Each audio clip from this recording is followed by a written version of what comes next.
Well,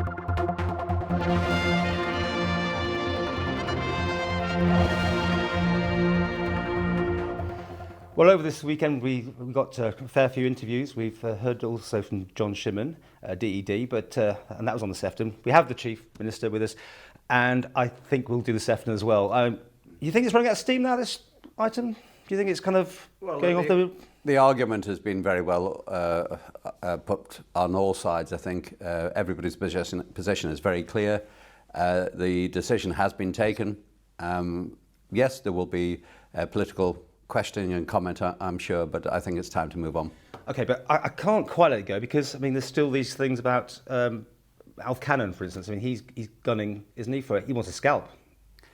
Well, we would have to question what Mr. Cannon wants out of all this. He has argued that if the rescue or the restructuring package, which has been agreed with the Sefton, doesn't work, then there should be ministerial resignations. But equally, he has argued there should be ministerial resignations because the restructuring package was put together in the first place. And it's very difficult to follow the consistency of the argument that's been put forward.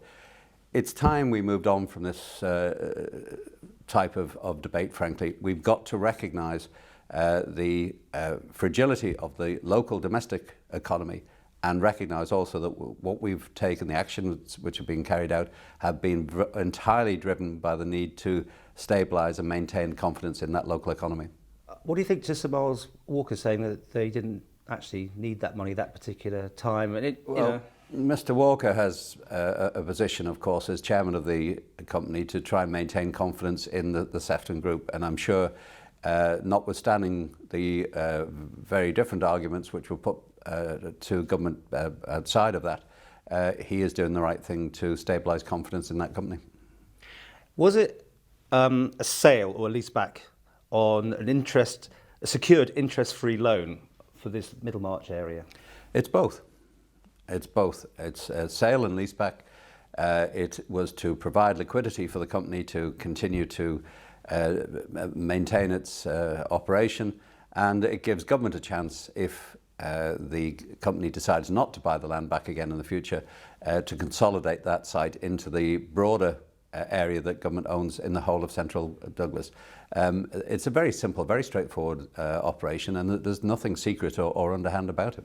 I mean, and I mentioned John Shimon, we got these graphics we got hold of a CAD computer-generated item showing what might go on Middlemarch. This is the Sefton's idea, maybe what, 09 we think it might have been there. Yeah. Is that still what this is all about? This is what you want?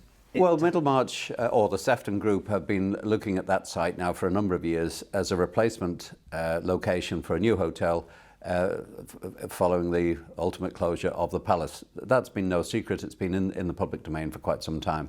They have put a number of proposals together, some very exciting and interesting proposals. Well, this looks great. I mean, the pictures of it look fantastic, but, you know. But I think whatever happens, we're some years away from that, if in fact we ever will achieve it. And again, as I've said before, the wider argument has to be considered that first of all, government is putting together a master plan for the whole of that central site, and we would need as part of that to consider whether in fact Middlemarch is the best site for a new hotel. Okay. And finally, which I put to Mr. Shimon, do you think you did handle this correctly? Are you happy with the way it all happened? Yes, I think government did everything it possibly could to recognise the problems facing one of our major employers. It took positive steps to try and stabilise that company, to work with the company and its other financial backers to protect 300 jobs and protect confidence in the economy. If, and I repeat again, if we hadn't done that and the worst scenario had come about and the company was forced to close for whatever reason, we would be equally criticised for not having taken action at the appropriate moment to try and protect those jobs. So from our point of view, we were in an absolute no-win situation. But I would just once again point everybody's focus now on the wider debate which is going on round about the Isle of Man about the future of small states, small financial service centres such as the Isle of Man, with G8 coming up, and the newspapers only this week have been full of attacks and comments about the future of these countries. We have to do our best at the moment to protect confidence, and that's what we're doing. Okay, well, we can talk about that in our next section.